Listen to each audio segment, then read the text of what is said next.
இன்னைக்கு நம்ம ஸ்க்ரீன்மேட் சேனல்ல டைரக்டர் எம்.சி. ஜிதின் இயக்கத்துல வெளிவந்திருக்க சூக்ஷ்மதர்ஷினி படத்த பத்தி பார்க்க போறோம். இப்போ இந்த படத்தோட ஒன்லைன் என்ன அப்படின்னு பார்ப்போம். மேனுவல்னு ஒருத்தர் அவங்க அம்மாவோடி பிரியாவோட பக்கத்து வீட்டுக்கு குடி போறாரு.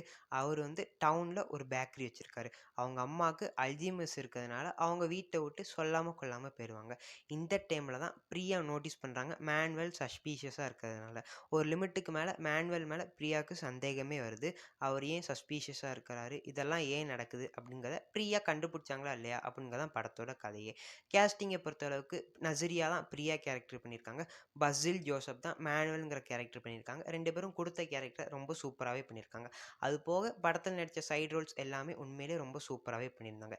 இது வந்து ஒரு கிரைம் த்ரில்லர் படமாக இருந்தாலும் மிஸ்ட்ரி காமெடியை கலந்ததாக இருக்கட்டும், குரூப் ஆஃப் லேடிஸ் வந்து இன்வெஸ்டிகேட் பண்ண விதமாக இருக்கட்டும், அதெல்லாம் உண்மையிலேயே ரொம்ப நல்லா இருந்துச்சு.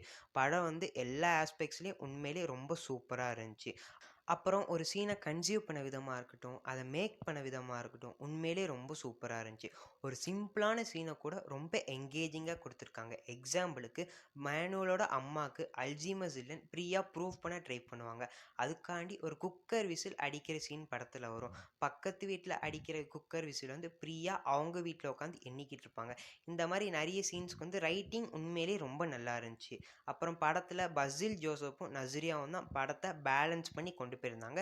மீதி அன்பேலன்ஸ்டான சீன்ஸ்லாம் சப்போர்ட்டிங் கேரக்டர்ஸ் வந்து சேவ் பண்ணிருச்சு.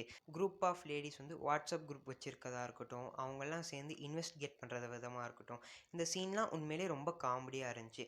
கிளைமேக்ஸில் இதுதான் நடக்க போகுதுன்னு நம்ம யோசிச்சு வச்சுருந்தா அதையும் தாண்டி ஒரு ட்விஸ்ட்டை இன்ட்ரடியூஸ் பண்ணி படத்தை அடுத்த ஸ்டேஜுக்கே கொண்டு போயிட்டாங்க. அது உண்மையிலே ரொம்ப நல்லா இருந்துச்சு. அது போக நஸ்ரியா பேரலெலாம் நிறைய கண்டுபிடிச்சதெல்லாம் ரொம்பவே நல்லா இருந்துச்சு. அதுக்கப்புறம் ஹானர் கில்லிங்னாலே கேஸ்ட், ரிலீஜியன், லாங்குவேஜ், பணம் இதனால தான் நடக்குதுன்னு நம்ம நினச்சிக்கிட்டு இருக்கோம். ஆனால் எல்ஜிபிடிக்யூலையும் நடக்குது அப்படிங்கிறது தெரிய வருது. அது போக கிளைமேக்ஸில் நஸ்ரியாக்குன்னு ஒரு மாஸ் ஹீரோயிக் மூமெண்ட் இருக்குது. அது உண்மையிலே ரொம்ப சூப்பராக இருந்துச்சு. இந்த மாதிரி ஒரு female oriented woman driven drama இந்த படங்கள்லாம் நிறைய பார்த்துருப்போம். அதை வந்து மிக யதார்த்தமாக எடுக்கிறேங்கிற பேரில் சொதப்பி வச்சுருப்பாங்க.